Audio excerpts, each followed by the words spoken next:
to Earth orbit, the moon, and planetary destinations like Mars. In fact, earlier today, the team completed a successful static fire of our Super Heavy Booster 9, an exciting step towards our next Starship flight test. But you have to learn to walk before you can run, or should I say fly. And our learning started with Dragon, designed from the beginning to transport both people and cargo to space. The Dragon hanging from the ceiling behind us was initially flown to certify SpaceX for cargo missions to the space station. Dragon launched to space in December 2010 and became the first private spacecraft to return from orbit. 2 years later, Dragon became the first commercial spacecraft to deliver cargo to and from the space station, and in 2020, as we remember well, became the first private crewed spacecraft to reach the International Space Station. Altogether, the reusable Dragon spacecraft has completed 9 human spaceflight missions and visited the International Space Station 38 times. Dragon is capable of carrying up to 7 passengers to and from Earth orbit and beyond. And these days, we are very much focused on the beyond. Now, of course, we already have explorers on the Red Planet, paving the way for humans who will arrive in the future. NASA's Perseverance rover landed on Mars in 2021 after an almost 7-month journey. Its mission addresses high-priority science goals and also provides opportunities to gather knowledge and demonstrate technologies that address the challenges of future human expeditions to Mars. These include testing a method for producing oxygen from the Martian atmosphere, identifying other resources such as subsurface water, improving landing techniques, and characterizing weather, dust, and other potential environmental conditions that could affect future astronauts living and working on Mars. Now, of course, Perseverance also brought along another passenger named Ingenuity. This is the first helicopter ever flown on Mars. There's Ingenuity being deployed from Perseverance and those historic flights that we've seen so far.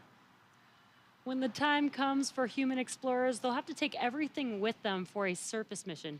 Building bases or even cities on Mars will require huge amounts of cargo and eventually crew. So we're designing Starship from the beginning to carry hundreds of tons of cargo into space and be able to be refueled in orbit. Before Mars, Starship will play a key role in the exploration of the moon. SpaceX is providing the lunar lander, which will return astronauts to the lunar surface for the first time in 50 years under NASA's Artemis missions. With the ability to deliver cargo and people to the lunar surface, we'll be ready to help humanity build a sustainable presence on the moon and learn how to live off-world before the next step to Mars.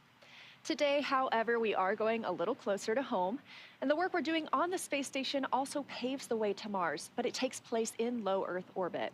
As Courtney mentioned, the area includes any spacecraft that orbits at or less than 1,200 miles from our home planet. That's pretty close in comparison to our moon, which is almost 240,000 miles away and is referred to as deep space. Deep space missions like future missions to Mars will challenge us like no spaceflight journey has before when we start looking to send humans millions of miles away from home.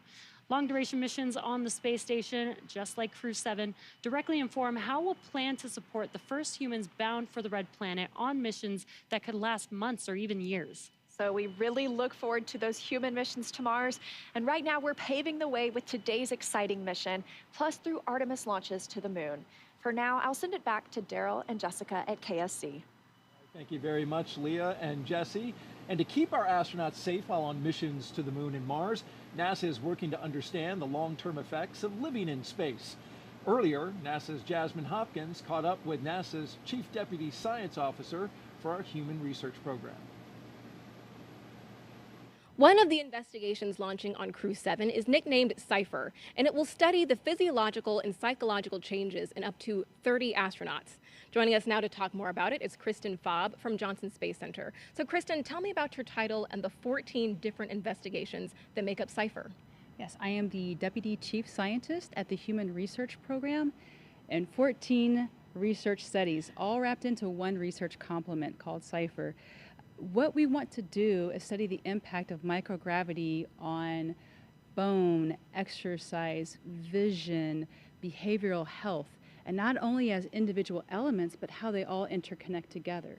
And not only do we want to study that, but we also want to understand the impact duration has on the human body and microgravity. This is going to be really important information for us for the Artemis missions and for Mars.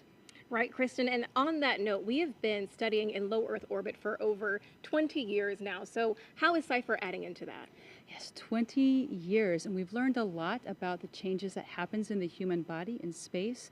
Plus, we also have learned a lot about the twin study that happened a few years back. So Cypher is just a build on top of all of that knowledge that we've gained so far, plus all of the technology that we have today, and data analysis. It's a great time to start Cypher. It really is. And after the launch of Crew-7, how soon can we expect to get the data back from Cypher?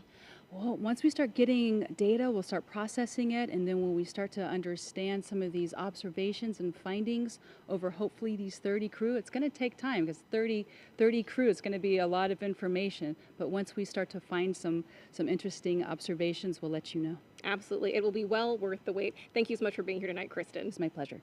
Back to you. All right, thank you, Jasmine and Kristen. We're going to turn it over now to Hawthorne, California, and check in with our team at SpaceX headquarters for an update on the launch progression. How are we doing?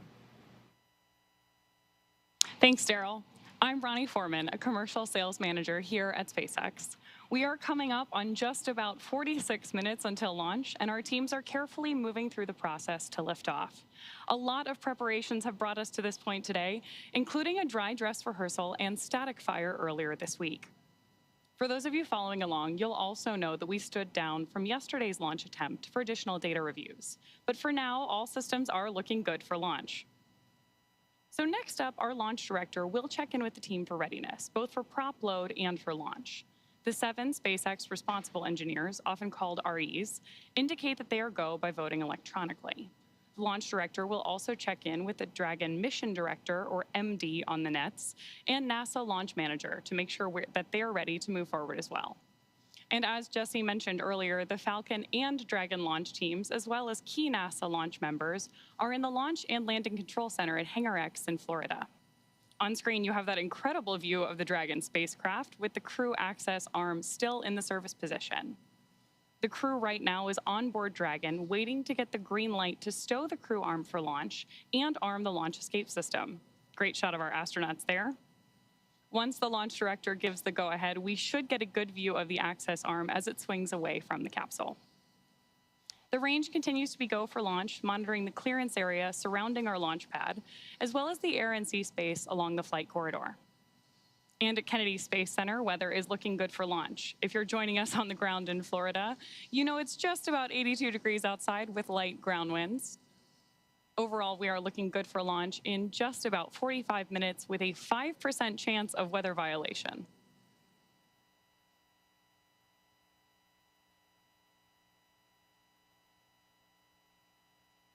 Right now, we are listening in for that readiness poll announcement and instructions to our launch team.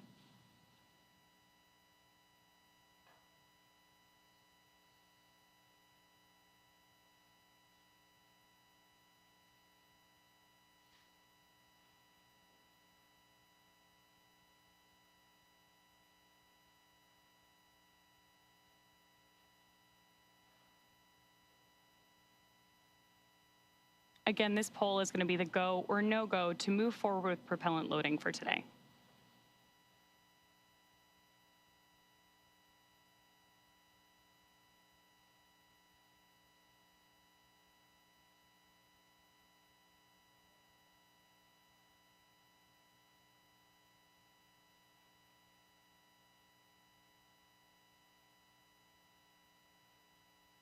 As soon as that briefing ends, we should see that crew access arm, which you can see lit up on your screen right now, immediately start to move away from the capsule when that stow procedure begins.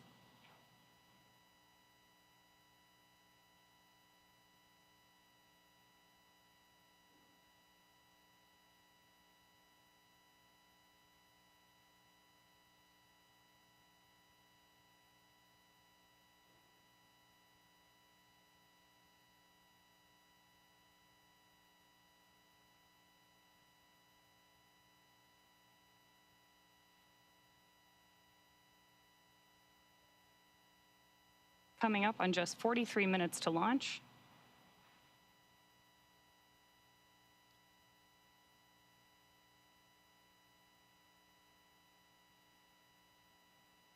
Great nighttime views of our Falcon 9 and Crew-7 capsule there on the screen.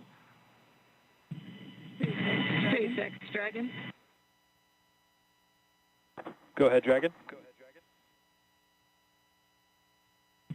We didn't hear the poll for prop load and launch readiness. We're just giving a call.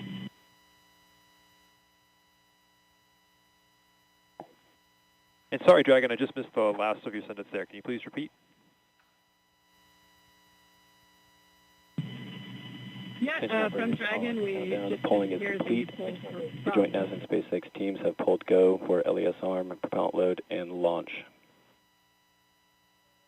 For all operators in MCCX and Hangar X, both control rooms go into lockdown at T-minus 45 minutes and will remain in that state until the launchscape system is disarmed. All operators are to remain at their console, maintain a sterile cockpit until MD confirms successful disarming the launchscape system following orbit insertion or propellant offload in the event of a scrub. For non-urgent no-go conditions, brief the CE or LD and they will approve aborting the countdown. For urgent issues affecting the safety of the operation, operators shall call hold on the countdown net. Launch control will abort the launch audio sequence immediately and proceed into launch abort. At T-minus 10 seconds, launch control will be hands-off and relying on automated abort criteria for the remainder of the count. Operators advise the launch director whether structural breakup or fire is imminent or occurring per Dragon manual escape flight rules. Launch control at this time, you may proceed with arming the crew arm for movement. Copy, proceeding to arm crew arm for movement. And with that, we are moving forward toward launch. Propellant loading will begin in just over 5 minutes, but in the meantime, let's check back in with Daryl and Jessica. All right, thank you very much, Ronnie. Crew access arm retraction started. We now have crew access arm retraction. So if you look in your screen, you can see there the crew access arm moving away from the Dragon. Another great shot of it there, articulating away. It takes about 90 seconds to 2 minutes to move away, and this is a critical milestone, Jessica, as that arm moves away, because now that means if the astronauts needed to get off that rocket for whatever reason, they could either bring the arm back quickly, and it can move, as I understand it, a lot faster than it's moving now in the case of an emergency egress, or they would move forward and arm the launch escape system. That hasn't been armed yet. So this is the moving and stowing of the crew access arm so that we can clear that away from the rocket and get ready to lift off.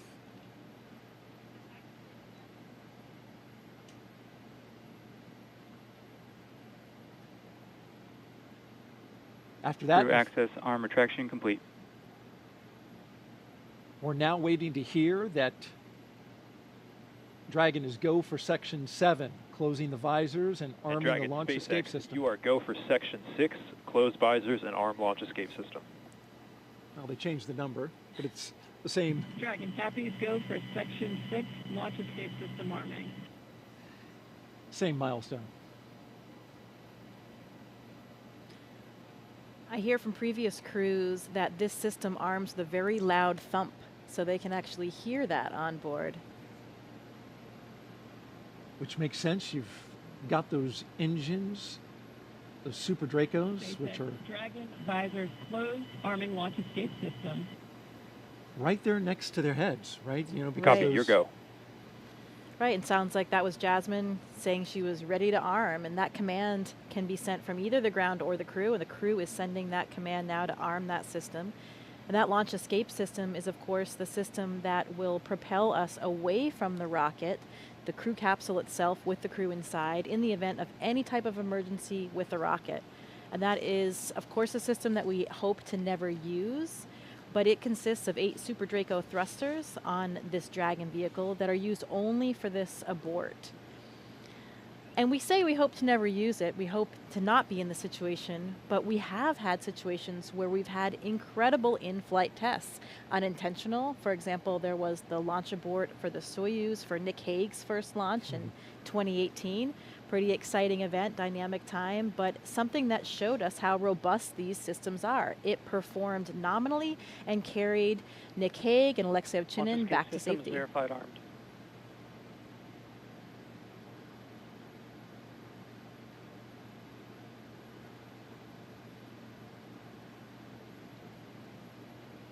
We've got the verification of the launch escape system now armed. You mentioned Nick Hague. As I understand it, he counts himself having gone to space twice. That's right, or at least 1.5. But this system is now active. They do that 2 minutes before loading of the prop, since that, of course, then does present a more risky situation with that prop on board, and it will stay armed all the way through orbital insertion.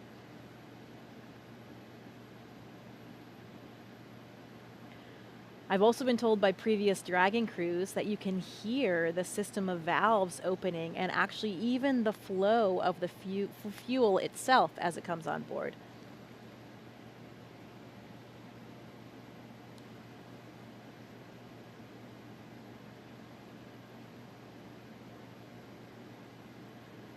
The scenarios in which the launch escape system would be used. F9 tanks venting for prop load in 10 seconds. Expect loud venting. There they are warning them about that, exactly what you just mentioned, giving them a heads up that they'll be hearing those sounds. Yeah, Victor Glover was telling me it's a very noticeable process. You can hear the opening and closing of the valves, and there are these low hums and kind of a fluttering sound as that super cold liquid oxygen and kerosene fill those large propellant tanks, first on the first stage and then on the second stage.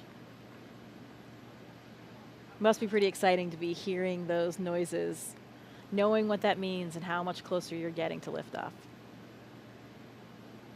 This is pretty unique in the launch industry, right? Where the astronauts are inside the Dragon, inside their spacecraft, as it's being loaded with propellants. That's correct.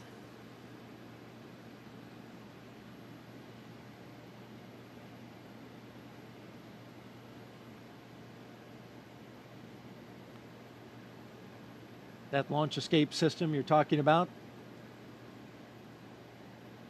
if it were needed, it can get the crew several miles offshore out into the Atlantic Ocean. It's those Super Draco engines capable of moving Dragon half a mile in just 7.5 seconds. So that's equivalent to a peak velocity of 436 miles per hour. So it really moves. It can also get it off the top of a moving rocket as well. So right. It's got to have that kind of power. Right, at all those different phases, all the way until they're in orbit. And that's one of the things that we protect for here as well when we look at the weather forecast. It's not just for the actual launch itself, but to protect for any of those contingency landing scenarios in the various areas where they would splash down in that event.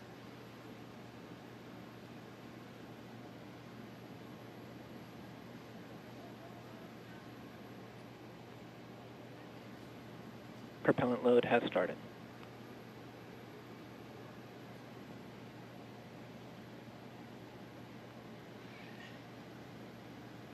And so now the propellants are flowing into the Falcon 9 rocket, RP-1, refined kerosene, and liquid oxygen, the oxidizer. That part we can see externally because as the liquid oxygen levels rise inside the Falcon 9, it is of course super chilled liquid oxygen, highly densified, and it will super chill the skin as well of the rocket, and it'll condense the air around it. And there's been well over 200 Falcon 9 launches, so if you've seen one before, you're familiar with the sight. The rocket condensing that air, that warm, humid Florida air, which we have been enjoying this evening, at least with a light breeze. That's right. I think it's cooler than Houston anyway, so I'm enjoying my time here. Good, good. All right, for another update, let's send it out to Hawthorne, California, an update from SpaceX.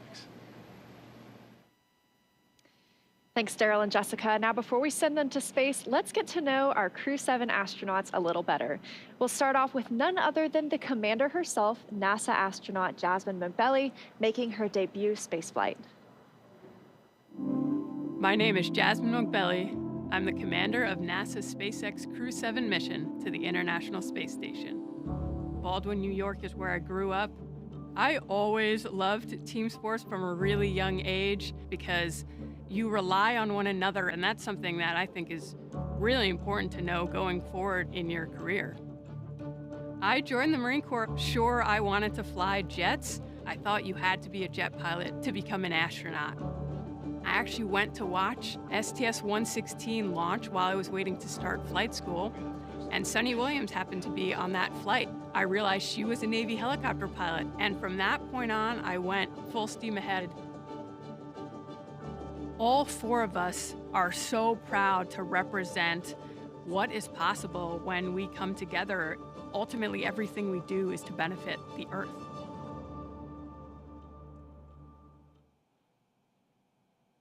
Right next to Jasmine in Dragon Endurance is Andreas Mogensen, today's pilot representing the European Space Agency and making his second trip to low Earth orbit. My name's Andreas Mogensen, and I'm the pilot of NASA's SpaceX Crew-7 mission to the International Space Station. I was born in Copenhagen, Denmark. In 2008, ESA were looking to select a new class of astronauts, and I applied together with about 8,500 Europeans. So I thought, there's just no way that I'll get selected. The chances of being selected are too small. But that changed when we were down to about 20 candidates. My first mission to the International Space Station was on a short 10-day mission. I had to hit the ground running as soon as I arrived on board, and as soon as I landed back on the Earth, I knew that I wanted to go back to the space station. I'm especially proud of the fact that our Crew-7 mission has 4 different astronauts from 4 different countries and 4 different agencies.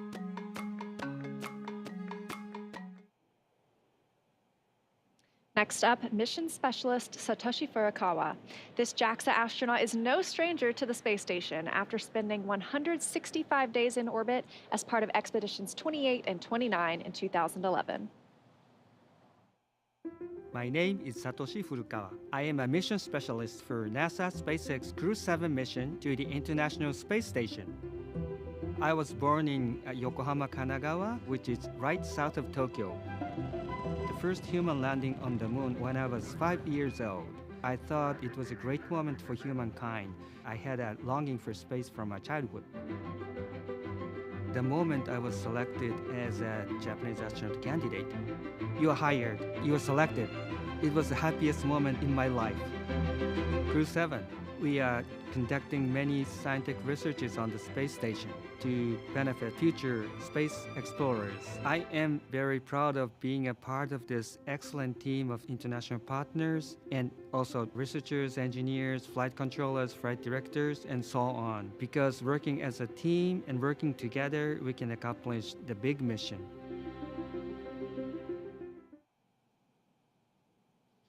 Rounding out our fully international crew is Roscosmos cosmonaut Konstantin Borisov.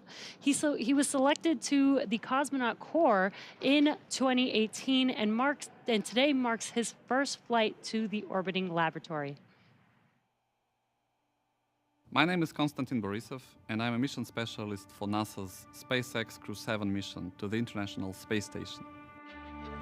For those who ask what a spaceflight is, I would say that we have 3 big jobs on the space station. First job is experiments. Second job is take care of the station, doing the maintenance, repair what's broken, storing things, restoring things, cleaning up. And the third big topic is actually taking care of your body, because in weightlessness you cannot help but train. I think many people don't understand that technology advancement which we have had during the last 50 years mainly comes from space exploration. People get very comfortable with using their phone, and we have very fast computers in space motivates us to create those advancements. I want to take part in it, and I want to put my small stone into this pavement which leads us to the new asteroids, to the new planets, and to the new systems.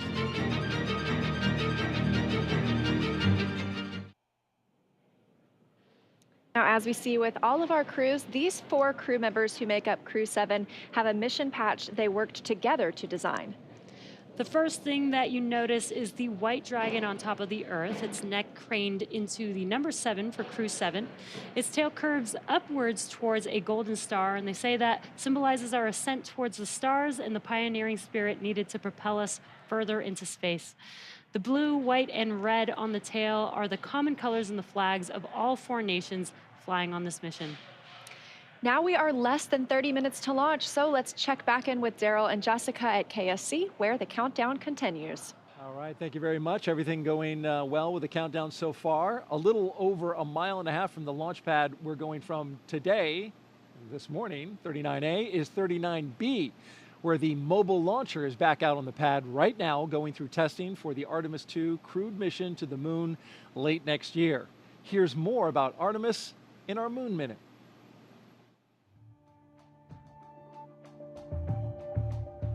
For the first time, Artemis II astronauts got an up-close look at the Orion spacecraft that will fly them around the moon.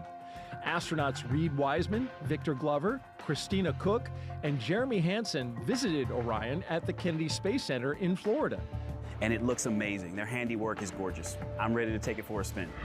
Until launch day arrives, the crew is training at the Johnson Space Center in Texas. They use the Neutral Buoyancy Lab, a giant pool, to practice safely getting out of a floating mock-up of Orion.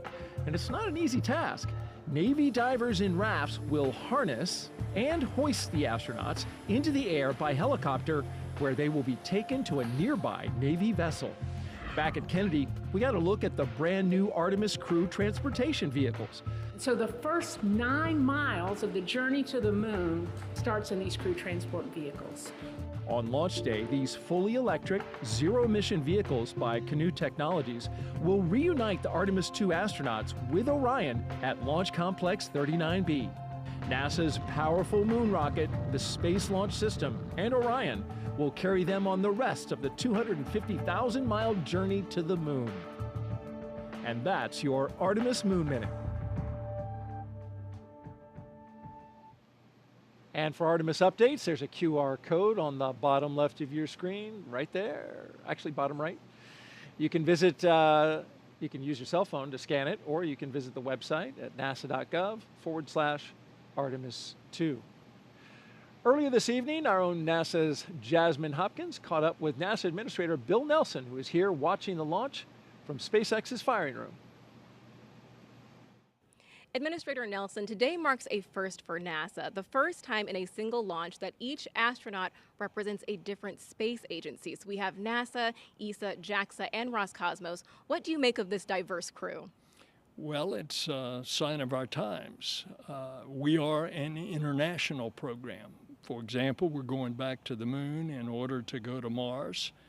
It's going to be an international mission that will launch with an international crew. So too, tonight's launch is entirely an international crew, save for the commander, Jasmine, an American astronaut. And so here we go.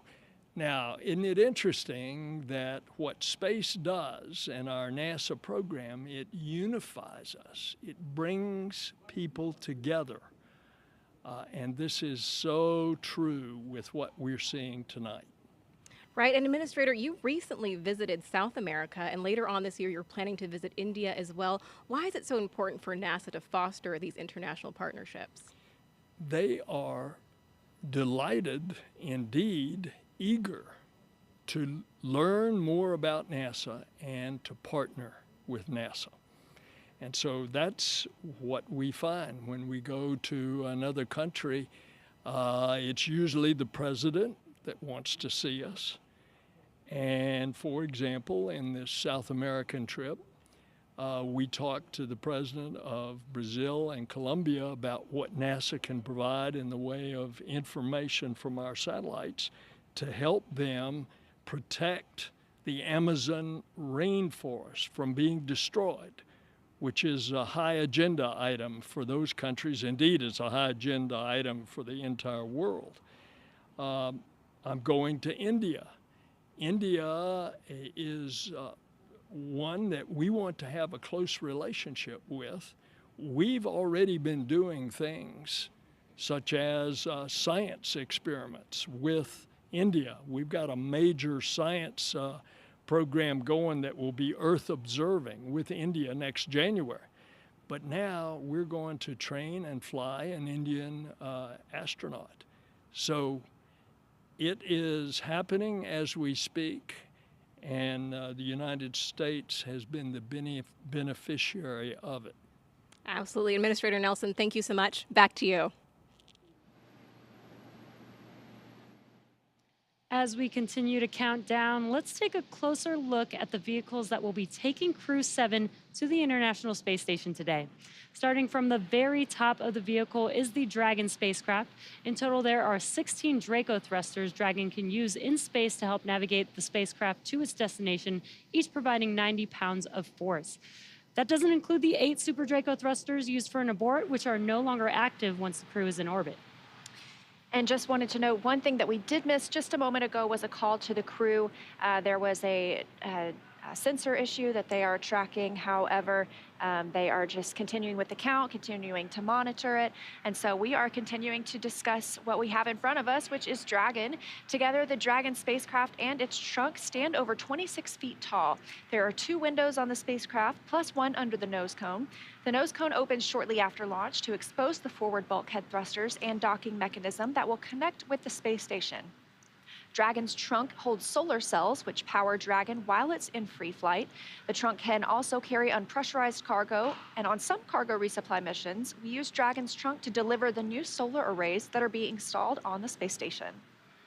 As always, Dragon will be delivered to orbit today by SpaceX's Falcon 9 rocket, which provides 1.7 million pounds of thrust on its first stage, thanks to its 9 Merlin M1D engines.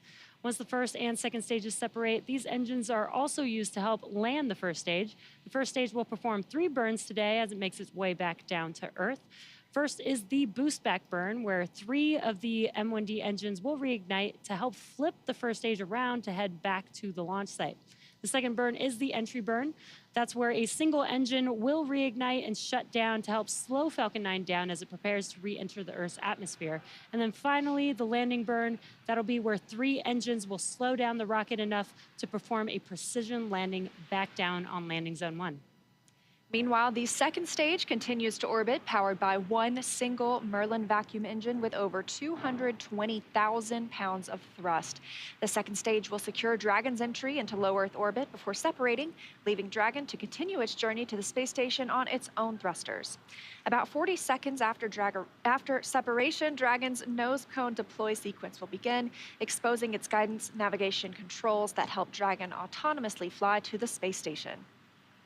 With T0 coming up in just about 20 minutes, our teams at the Cape in Hangar X are doing a series of system checks to ensure Dragon and Falcon 9 are ready. Let's check in with Ronnie for a quick status update. How's it going, Ronnie? Thanks, Jesse. We are still looking good for an on-time launch just over 20 minutes from now, and we'll keep monitoring all the vehicle systems. There we heard the call out for RP1 load complete on stage 2. So that means we are, of course, getting closer to liftoff. Both Dragon and Falcon 9 continue to be healthy, and we're not tracking any major issues at this time. Right now, we're continuing to prep the vehicle for flight, and propellant loading began at T-minus 35 minutes. We also heard the call out a few minutes ago that the launch escape system is now armed. The range, which is monitoring keep-out zones and among other key flight requirements, also continues to report no issues, and they are go to support launch tonight. Weather also looks good, and we are still tracking just a 5% chance of violation at our T0 time. But as a reminder, today we have an instantaneous launch window, driven by the orbital mechanics constraints of 2 spacecraft meeting in orbit. Fun fact, the technical term for that meeting is called a rendezvous. So at this point, if we hear a hold for any reason, we will have to stand down tonight because of that instantaneous launch window, and instead target our backup opportunity, which is tomorrow at 3:04 a.m. Eastern Time. But for now, with all systems go, let's turn it back over to Courtney for a status update from Houston. Thanks, Ronnie. The flight controllers here in Mission Control Houston are ensuring that the space station is ready to receive Dragon.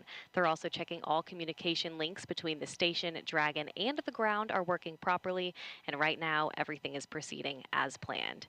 Teams here in Mission Control Houston, the team in Hawthorne, and the astronauts aboard the station will monitor the autonomous docking of Dragon tomorrow when they enter joint operations, which happens when the spacecraft enters the approach ellipsoid, which is an invisible boundary that helps us monitor spacecraft arriving and departing. After docking, the crews will perform a series of leak checks, then work to open the hatches both on the Dragon side and inside the station's pressurized mating adapter. We expect hatch opening to happen about an hour and a half after docking. Once on board, the astronauts will be greeted by the space station crew and will then join in for opening remarks for the new crew members. Here in Mission Control, Flight Director Chris Dobbins is on console overseeing the team for launch, and Flight Director Judd Freeling will be on console tomorrow for docking. That's it from here in Mission Control Houston. I'll toss it back to the team in Florida. Daryl, how's it looking? All right, thank you very much, Courtney. And if you just joined us, T-minus 17 minutes and counting from the 7th astronaut rotation mission to the International Space Station under NASA's Commercial Crew program. Commander Jasmine Mogbelli, pilot Andreas Mogensen, or Andy Mogensen, and mission specialist Satoshi Furukawa and Konstantin Borisov are strapped into their seats inside the Dragon Endurance. They're at the top of the rocket. Falcon 9 rocket fueling. That operation is well underway. Launch escape system is armed. Of course, that means Dragon is prepared to launch itself. SpaceX, stand by for an update on the sensor. Teams are still discussing and looking for our path forward. As you just heard there, SpaceX is Dragon copy. looking at a sensor issue.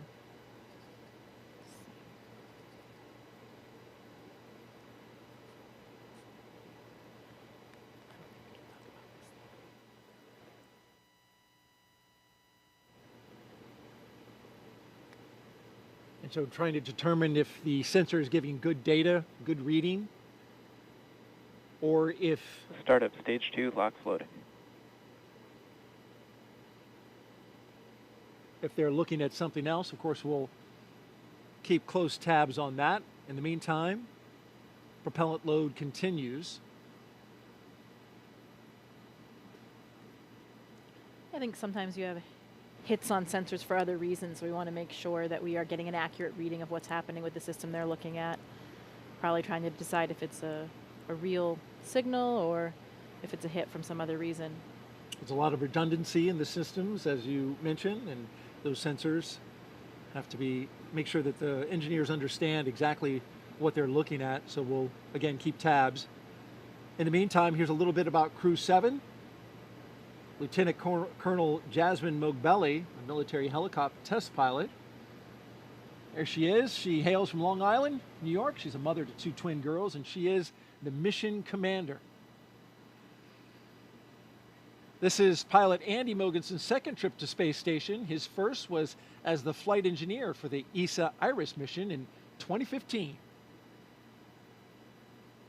Mission specialist Satoshi Furukawa's interest in space began when he was 5 years old and he saw the Apollo 11 moon landing on TV.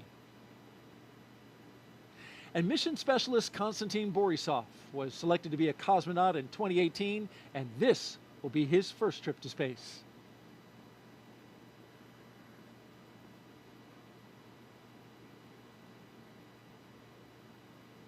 We've got more than 10,000 people all gathered, including these folks. Some special students. Those kids are, I shouldn't call them kids, they're students, right? College students. They're part of the First Nations launch, and they're giving us a big wave from the Banana Creek viewing location. They're from the University of Washington, University of Colorado, and Queen's University. They're visiting as part of NASA's First Nations launch, an Artemis Student Challenge, where they design, build, and launch their own high-powered rockets. And those students that you saw there in the stands, they were the grand prize winners. So welcome and enjoy the launch. T-minus 14 minutes and counting. Awaiting Crew-7 are 7 crew members at their destination at the International Space Station. I caught up with 3 of them as they were zipping around the Earth. Hey, Daryl, good morning. Well, good morning to you, Frank, Stephen, and Woody. Okay, minutes away from liftoff. You're inside the spacecraft. What's it like? The rocket is a living, breathing machine. We fuel the Falcon 9 rocket on the pad while the crew is on board. I expected that my heart would be racing, but actually it was just so much like training that I felt quite calm.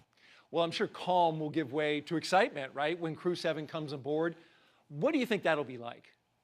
More than anything, it's your friends coming up to station, right? And so you get to hug and greet your friends that you haven't seen for several months. And it's always just a really fun reunion. You know, they're coming on board. They're going to live on board. It's really exciting to greet them as new friends and crewmates. Well, those new friends and crewmates, will you have any advice for them when they come on board, like things to do, things not to do? The awesome thing is that we have an amazing ground team that catches all of it and keeps us honest and keeps us out of trouble. And so you can just kind of relax and enjoy it and just allow yourself to take it in, because it really is a pretty special experience. Really enjoy your time up here with the people, with the environment, and with the opportunity to work up here and look at the Earth. It's really amazing. Just really enjoy it. All right, speaking of enjoyment, do you have a fun way to confirm that you're in space, something you can do?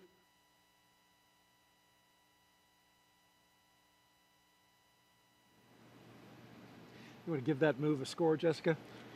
I don't know. It required assistance from 2 crew members, so I don't know. I'll give it an 8.5. Okay, that was very kind.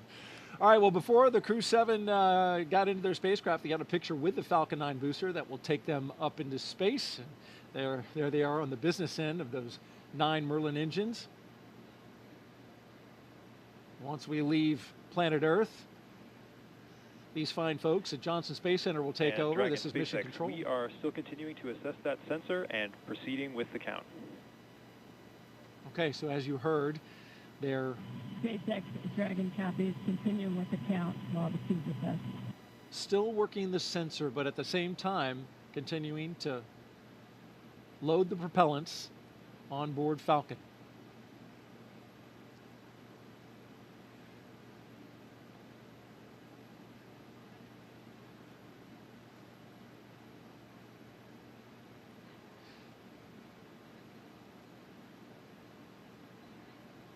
So Jessica, as we count down these last few minutes, you've got the launch team.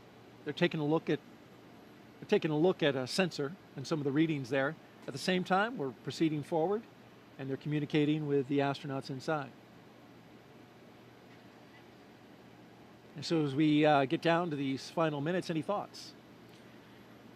This is an exciting time for the crew. You know, they're probably running through some checklists of their own right now. They may be pretty busy in there, going through those same things that they've done in their simulations so many times before. But I bet it's getting pretty real right now, and hearing those calls about the sensor probably raises a few questions as well, but I know the ground will keep them informed as we go. 10 minutes, it's getting very close. Indeed it is. And tracking everything are Leah and Ronnie at SpaceX headquarters in Hawthorne, California. Will take us through the rest of the count. Thanks, Daryl. Our next major countdown event will be at the T-minus 10-minute mark, so coming up here, And when the Dragon Falcon 9 SpaceX, launch stand by for display configuration. There we go ahead and have the Dragon astronauts are standing by for display configuration, which will let them know that we are even closer to liftoff. The launch commit criteria that we're waiting to hear that call out for are specific thresholds and pieces of information about the entire Falcon 9 system needed to make sure that the rocket is healthy. Of course, we do have many systems in place to ensure that the rocket and crew are both safe leading up to liftoff and during flight.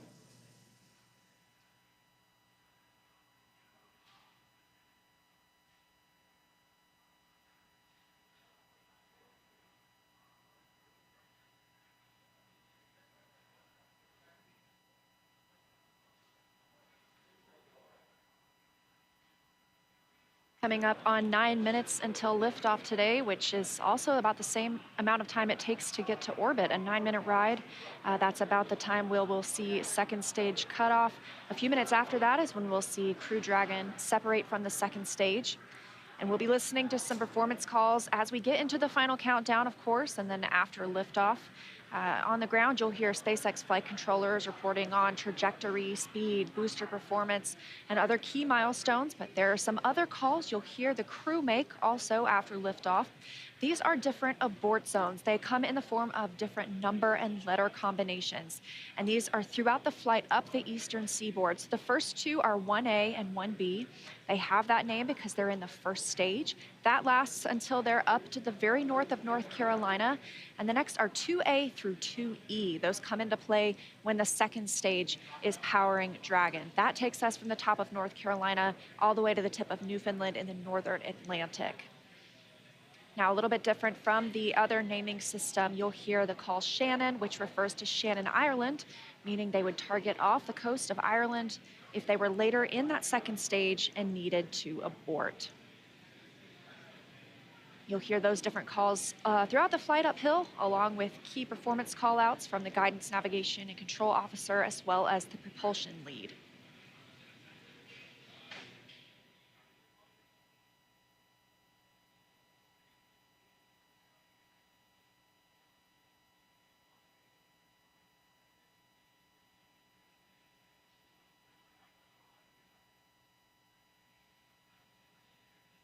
One of the next callouts that we're listening for is the announcement that Stage 1 engine chill has started. Right now, the propellant in the tanks is isolated from the engines, but at T-minus 7 minutes, we'll open up the engine pre-valves and start passing just a trickle of liquid oxygen through the Merlin engine pumps, chilling the engines for the start sequence. We do this because the super chilled and densified liquid oxygen is really cold, and we use that small amount of LOX to basically prepare the engine hardware. There's the call out for engine chill. So now we're basically preparing that engine hardware to flow all of the LOX and propellant into it during flight. Next up, we should hear the call out for Stage 1 RP1 load completion. And Dragon SpaceX, stand by for final go, but please confirm crew displays are configured for launch. SpaceX Dragon, crew displays are configured for launch. All right, we heard their crew displays. Those 3 screens from which they can monitor the mission are configured for launch. Stage 1, RP1 load is complete.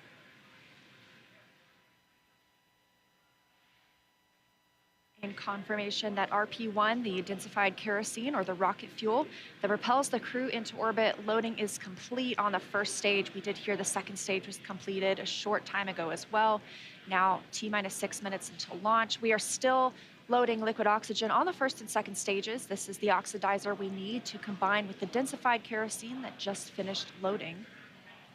Coming up, we will hear the call for Dragon to configure for terminal count and then transition to internal power at about 5 minutes until launch. Then we'll hear the propellant tanks on Falcon 9 are getting ready to pressurize, adding some additional rigidity and structural support as we get ready for the strong back to retract. It'll move just a couple of degrees at first, and then we'll see it swing open completely at the moment of liftoff. That strong back provides access to Falcon 9's fueling lines and umbilicals for the prop load and the different gases being loaded on board. So we're continuing to check through a couple of more fueling milestones, including one around the 2-minute mark, where we will hear that the liquid oxygen is finished on board the second stage.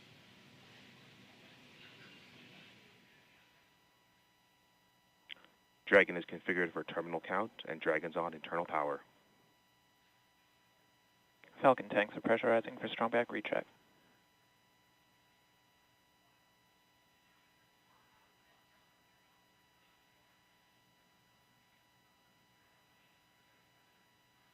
So there we heard the call out that we are preparing for strong back retract. And as Leah just mentioned, the strong back is that white truss structure that you see on the left side of Falcon 9. Got a better shot of it right there. Strong back is retracting. Just before lift. There we heard the call out from mission control that we are retracting the strong back now. The strong back is part of the transporter erector, which was used not only to roll Falcon 9 out to the launch pad, but also to raise it into its vertical position. It will retract just about 2 degrees first after those clamp arms open up around the base of Dragon's trunk, and then just before liftoff, we'll actually go all the way back to 45 degrees retracted to give Falcon 9 and Crew-7 room for liftoff.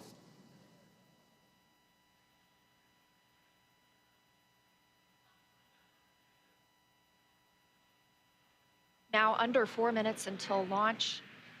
Next up, we're looking for the first stage liquid oxygen loading to finish at T-minus 3 minutes. You're starting to see some white clouds on your screen. That is vapor, it's normal. We'll continue to see that build up as we get closer to launch. Obviously, this liquid oxygen that we're loading is super chilled, so a little bit of that will boil off in the hot Florida air.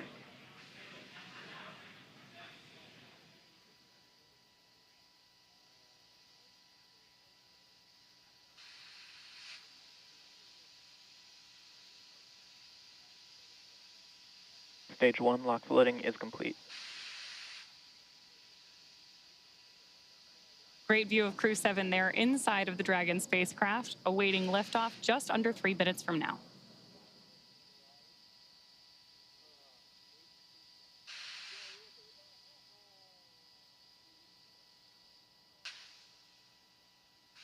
Dragon is in terminal count.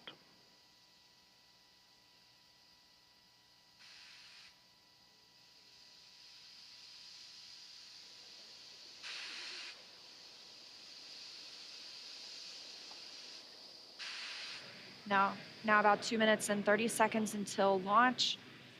Next milestone, we're looking up for stage 2 LOX load to complete.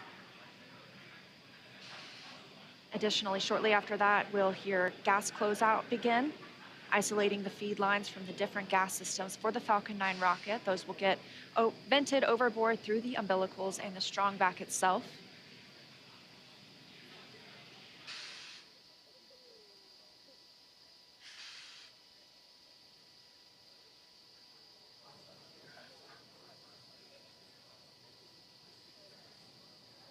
Stage 2 LOX loading is complete.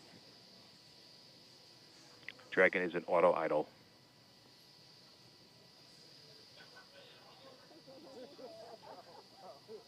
Confirmation that stage 2 LOX load is complete. Dragon and Falcon 9 fully fueled. Gas closeout has started. Expect loud venting. There's the gas closeout call that we expected. Additionally, we will be in auto idle. This puts the rocket in a state the flight computers understand before it takes over, making sure the transition to final countdown is smooth. Coming up at T-minus 1 minute, we'll hear that Dragon is in countdown. Its computer will switch to countdown mode. We'll also hear that the flight termination system on Falcon 9 is armed. Falcon 9 is in startup. Dragon's in terminal count.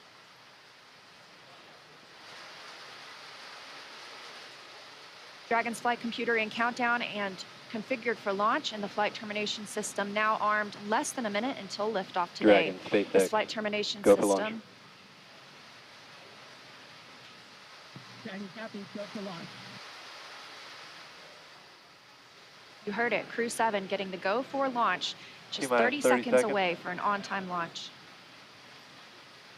At the time of liftoff today, the space station will be flying 260 miles over southeastern Iraq. T-minus 15. T-minus 10, 9, 8, 7, 6, 5, 4, 3, 2, 1. Engine full power. And liftoff. Go Falcon, go Dragon, go Crew-7. Endurance ascends, an international Copy, crew 1 Alpha. destined for the International Space Station. Stage 1 That's propulsion is 1.7 nominal. million. Good calls from the propulsion officers here. Propulsion's nominal. 1.7 million pounds of thrust on Falcon 9, taking Crew-7 to the International Space Station, now traveling almost 300 miles per hour.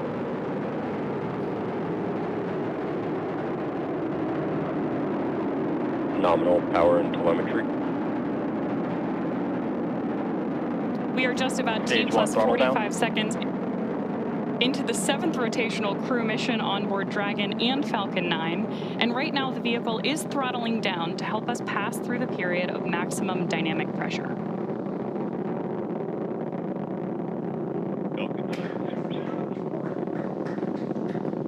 There's the call out that Crew-7 is now moving faster than the speed of sound.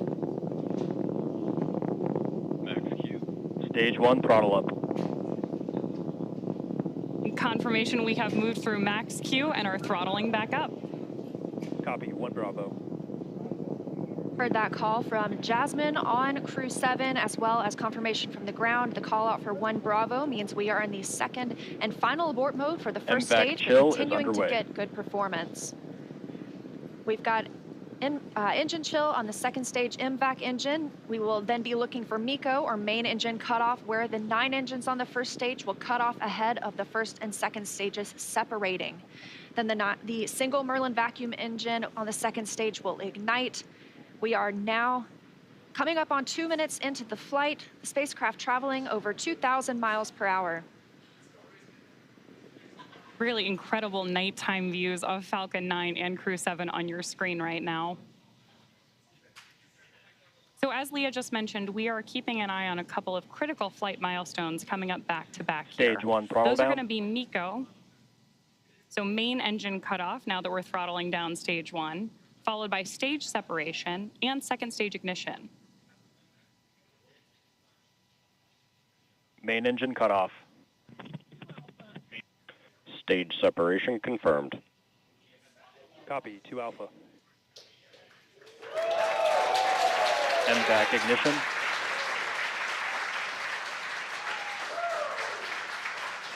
So there you heard and saw MECO, stage sep, and hopefully you heard Jasmine call out for the 2 Alpha abort mode just before second stage ignition.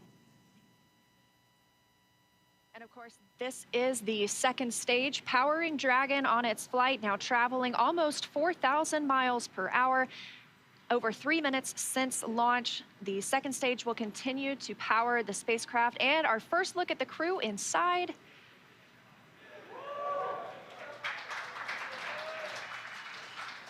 We'll be standing by for SECO. That's the next major milestone for this second stage engine. That comes shortly before 9 minutes into the flight, so we've still got some time on this engine.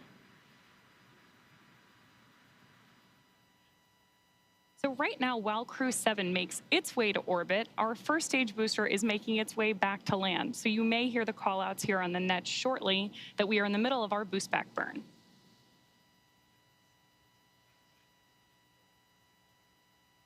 Right now, stage 1 is coasting. Dragon, SpaceX, trajectory nominal. Good call-outs there that Dragon is on the right track. And confirmation from Commander Jasmine Mogbelli. Continuing to see good performance on this lone Merlin vacuum engine on the stage.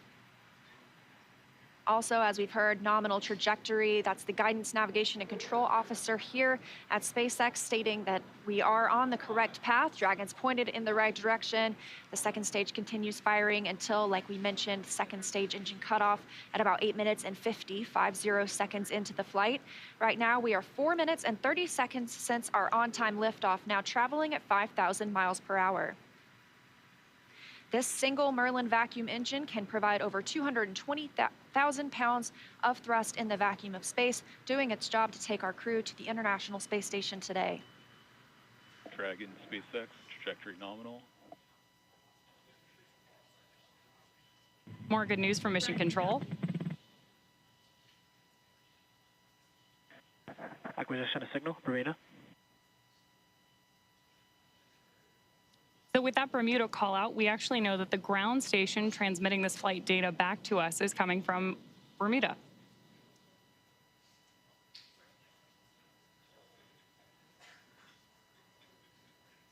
The crew is currently pulling a little more than 1 G as the second stage engine continues to propel their flight. Continuing to hear good calls to the crew, now 5 minutes and 30 seconds into the flight, traveling at 6,400 miles per hour. Again, we will continue to see this second stage fire for about 3 more minutes. Shortly after second stage engine cutoff, we will see it separate from Dragon, which will continue its journey.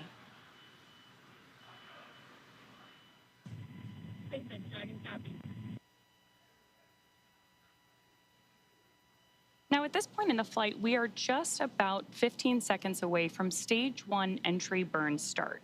At this point, the center engine on Falcon 9 will be lit for just about 10 seconds to help us slow the vehicle down as it re-enters the Earth's atmosphere. That's not the only thing helping us on reentry, though. The first stage sees high drag on reentry, which scrubs roughly 70% of the velocity by the time the landing burn begins, which you just had great views of on the left-hand side of your screen. Florida Space Coast beginning to come into view in the background. All while Crew-7, of course, on the right-hand side of your screen, lit up by that MVAC engine, continues on its way to orbit.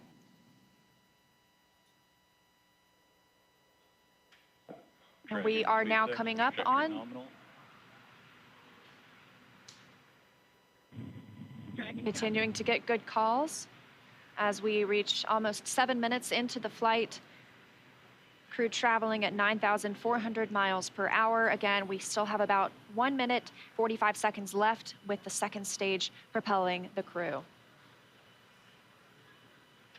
And of course, we are also expecting that landing burn start from Falcon 9 any second now. Great views.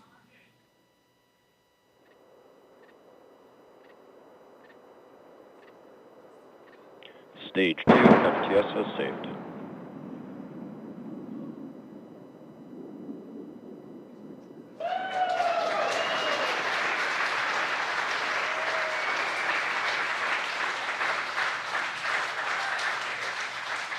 Great news there that Stage 1 has successfully landed back at Landing Zone 1 in Florida. And Stage 2 continues to propel Dragon and our Crew-7 crew members. We now are coming up on SECO, second stage engine cutoff. Again, looking at that about 8 minutes and 50 seconds into the flight. Everything continues as planned today, now traveling over 13,000 miles per hour. Again, we're looking for eventually a good orbital insertion at which we'll be traveling. Good calls here at Mission Control in Hawthorne.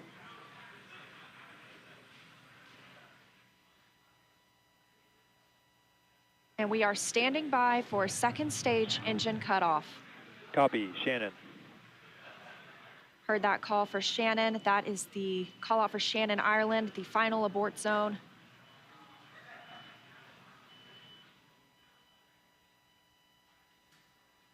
MVAC shutdown. There's audio confirmation, and you can see on your screen that we have had successful second engine cutoff 1 of our MVAC engine. Dragon SpaceX, nominal orbit insertion. Dragon. And good news there that Crew-7. Nominal orbital insertion. Dragon SpaceX launch Awesome to system hear. disarmed.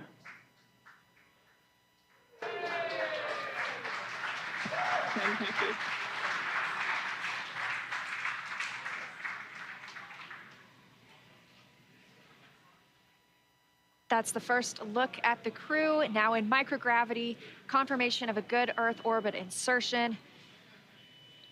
We are now coming up on 10 minutes into the flight. Of course, we saw second stage engine cutoff, and you're actually getting a look at their zero-G indicator there. We'll stand by for them to tell us a little bit more about that shortly, but we are also standing by for second stage separation from Dragon. Acquisition of signal, Newfoundland. So as Leah mentioned, right now, Dragon and Stage 2 are still attached. Great views of that zero-G indicator there. And what we're doing right now is basically letting any residual dynamics of the vehicle settle out prior to separation.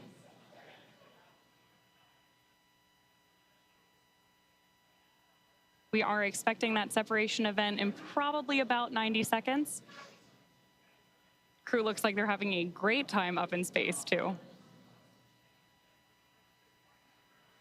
And as we stand by for that separation, shortly thereafter, we'll be looking for the nose cone to begin deploying. That command will be sent, and we'll see it open shortly after. We'll need the nose cone to open to expose those forward bulkhead thrusters, as well as the docking mechanism with which they will use to link up with the International Space Station. After their ride, it's almost 30 hours long.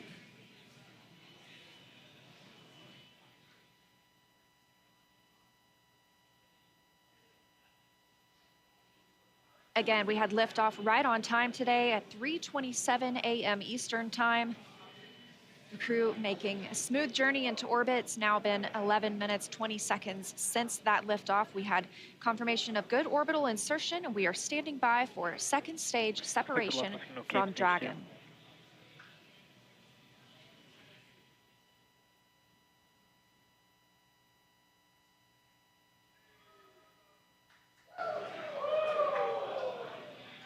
Great views of mission control here in Hawthorne, California. And the SpaceX team standing in the background, standing by for Dragon separation.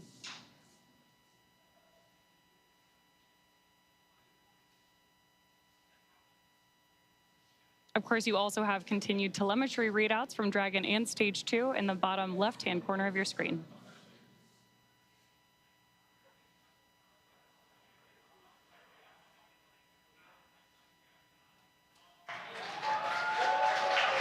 Dragon separation confirmed. Crew-7, on behalf of the Falcon team, I'd like to welcome you to orbit, and we hope you enjoyed the ride on Falcon 9. Space travel is difficult, even though you make it look easy, so thank you for trusting us to get you up there. It's not a bad way to spend a day in the office. Stand by for words from the launch director. Hello, Crew-7. This is Launch Director here on Countdown. On behalf of the entire SpaceX Launch and Recovery team, I'm honored to welcome Dragon's first ever all-international crew to orbit. Счастливого пути, Gotor Iterashai. Godspeed, Crew-7. Cheers. SpaceX, thanks for the ride. It was awesome. On behalf of Andy, Satoshi, Toshi, and I, we'd like to thank the multitude of people who've led us to this unique moment. We may have 4 crew members on board from 4 different nations, Denmark, Japan, Russia, and the USA, but we're a united team with a common mission. We hope the work we do serves to benefit our beautiful home planet and those on it. As you said, human spaceflight requires an unparalleled level of vigilance and rigor, and we thank all those who prepared not only us, but also this truly impressive spacecraft for flight. Finally, to our families, the greater burden of our choice to explore. Thank you. Go Crew-7. Awesome ride. Really incredibly moving words from Commander Jasmine Moghbeli now that she and her international team are up in space. That is going to end our coverage from Hawthorne until we pick back up with our docking coverage, like Leah mentioned, just about 30 hours from now. But for now, I'm going to hand it back over to Daryl and Jessica at Kennedy Space Center to wrap up our launch coverage tonight. All right, thank you very much, and great job. And Jessica, what a launch.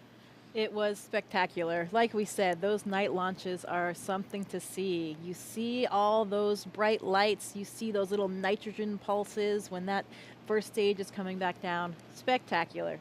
Phenomenal roar, the thunder, you could feel it in your chest. And then, of course, the booster came back and landed, and that was some extra pop. Pretty impressive all around. Sights, sounds, and even those feelings. That's new, of course, to Crew, to NASA Crew, is bringing the booster back. NASA decided they have a lot of prop margin, propellant that is, and so they burn the first stage a little less and the second stage a little more. It allows them to bring the first stage back and back to land, which is good to see. And so you saw the zero-G indicator floating around. Tell us what it was. I did. Well, that, Daryl, was a 3-toed sloth. Important distinction, not a 2-toed sloth. Oh, really? Yeah, so apparently this is one of Andy's kids' favorite animals. And as a family, they were even fortunate enough to see one in the wild in Costa Rica last Christmas when they were on vacation. So it was all kind of fate leading up to this, I think. How about that? This is Andy Mogensen. Andy Mogensen, the pilot. That's correct. That's right. And I guess his family calls him the slowest person in the world. So another reason why this 3-toed sloth had such meaning for all of them. Well, that actual sloth in the capsule looked like it was moving slow as well, but he's got an excuse. You know, we have a saying in space, and it's often true. Yeah. Slow is smooth, smooth is fast. And when you rush too much, especially in space, doing a spacewalk or anything that you're doing, you get in trouble. So slow is smooth, and smooth is fast. Wise words from our veteran space flyer, Jessica Meir, sorry. It's early. Hey, we got some social questions. Let's take a few. You do mind? Absolutely. All right. Well, let's look on our screen here, and Here we've got one that says, come Sunday morning. Beautiful shot right there, though, of the spacecraft looking out the back. Boy, that is high-resolution image. Come Sunday morning, Earth Eastern Time, what are the first few tasks the crew will do, and how will they best acclimate and get dialed into their mission?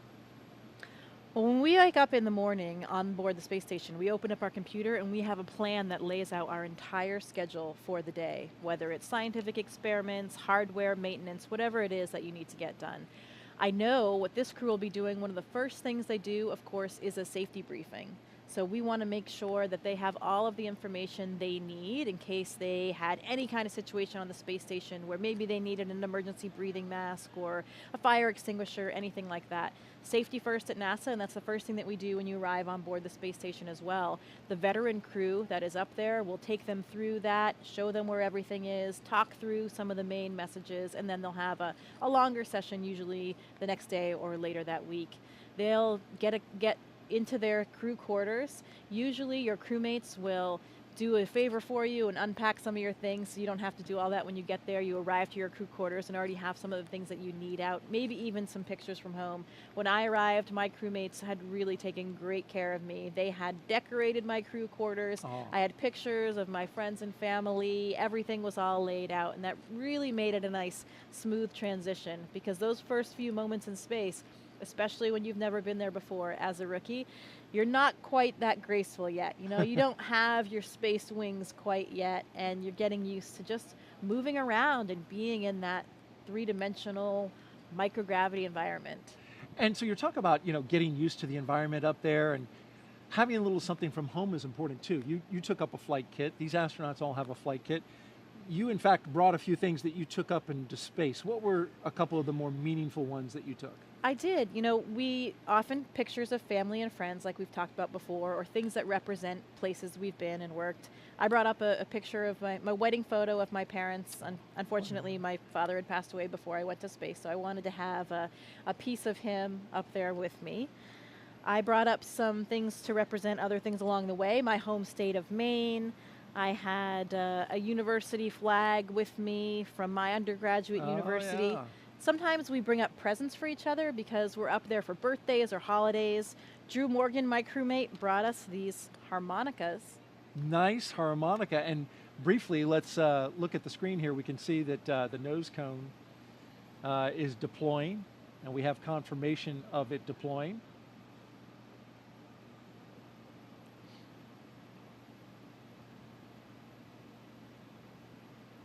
Beautiful shot there.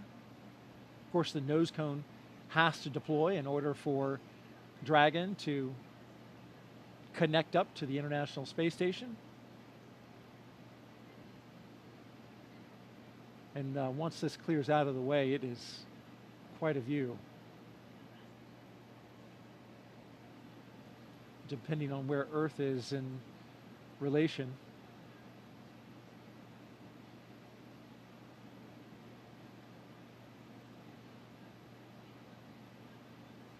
Okay, looks like we're pointed mostly in space, which makes sense. Sometimes you get an Earth view. There's a lot of space in space. There is. There certainly is indeed. And then what else?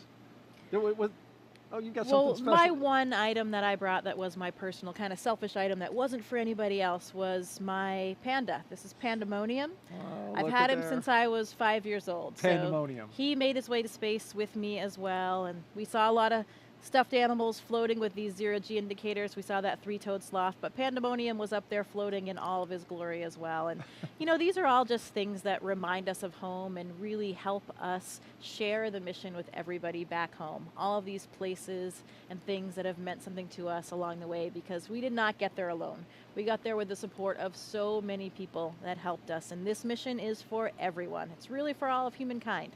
So hopefully they can all share in. Absolutely. And thank you for sharing your flight kit with us. This is especially, I mean, this is a 40-year-old tour. Right 41 here. now, yeah. That's He's great. been around the block. He just said he wants to go back to space. He does want to go, but we all want to go back to space. So Okay. hopefully he'll have another opportunity. We just got confirmation that nose cone is fully deployed. And so Dragon is on its way to the International Space Station. Now, a member of Crew-7 will kick off a major study that will give us a comprehensive look at how the human body is affected by time and space. Let's bring in now NASA's Jasmine Hopkins for more. As we saw this morning, the Commercial Crew program launches astronauts from American soil, and this enables NASA's human research on the International Space Station. Joining us now to talk more about that is Kurt Costello, ISS Chief Program Scientist. Thank you for joining us, Kurt. Thanks, Jasmine. It's great to be here this morning. We are glad to have you here. So how does the Commercial Crew program better enable NASA's human research? So the Commercial Crew program has enabled us to launch again from U.S. soil. And what that means is a lot of our sensitive science that needs to be loaded within the last few hours before we launch can now be quickly transported from our labs here at KSC to the vehicle on the launch pad. So this enables us a late load capability that allows us to get our samples, critical samples, onto the vehicles. And the Commercial Crew program has also enabled us to launch more frequently and regularly. So a lot of our sensitive investigations that need specific timing for when we get those samples to the space station and then back down are enabled by that program. That is great, Kurt. And can you tell us a little bit more about the new human research investigation going to be part of Crew-7? Sure. I think you're referring to CIPHER, and CIPHER is not just one investigation, but 14 in one. And what it's really setting out to do is to help us understand whether we have risks from my wife. to humans being in space I'm always for longer than 6 the months. last to leave the house whenever we're going anywhere. Personally, I think it's with good reason. But they say I'm the slowest person alive, which is also why it's a 3-toed sloth, not a 2-toed sloth, because apparently that would be too fast for me. So welcome to space, Sasha the sloth.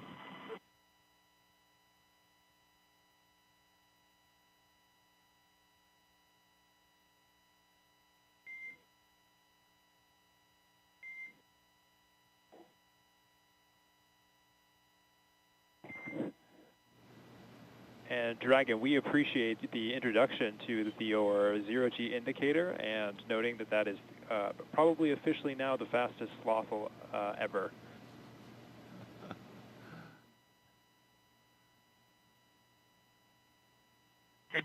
This is Satoshi.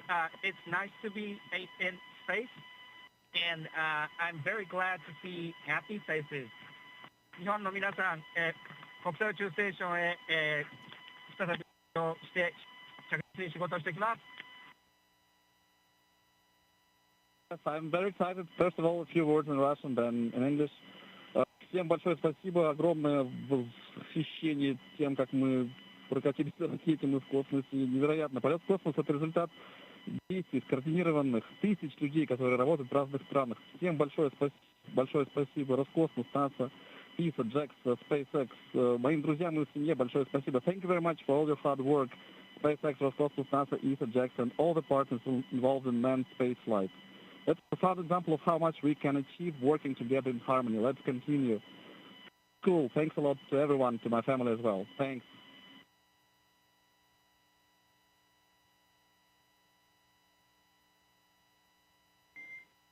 SpaceX copies all. Thank you for the kind words. And Jaws, if you are ready to copy, I do have some upcoming words on the phase burn.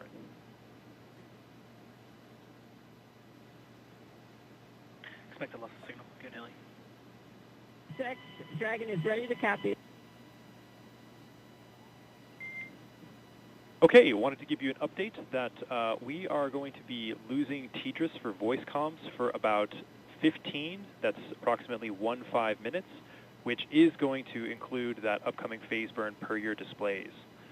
We do have a ground station pass during that burn prep, so you will actually be able to call us in the blind. However, you will be LOS during the burn. There's no concerns, but we'll pick you back up at 0819 Zulu, which will be right after the burn, and we'll confirm that burn performance. How copy? SpaceX Dragon copies all. We'll lose you on TDRS for the phase burn, but we can make calls via the ground station in the blind, and we'll catch you on the backside at 0819. Good readback.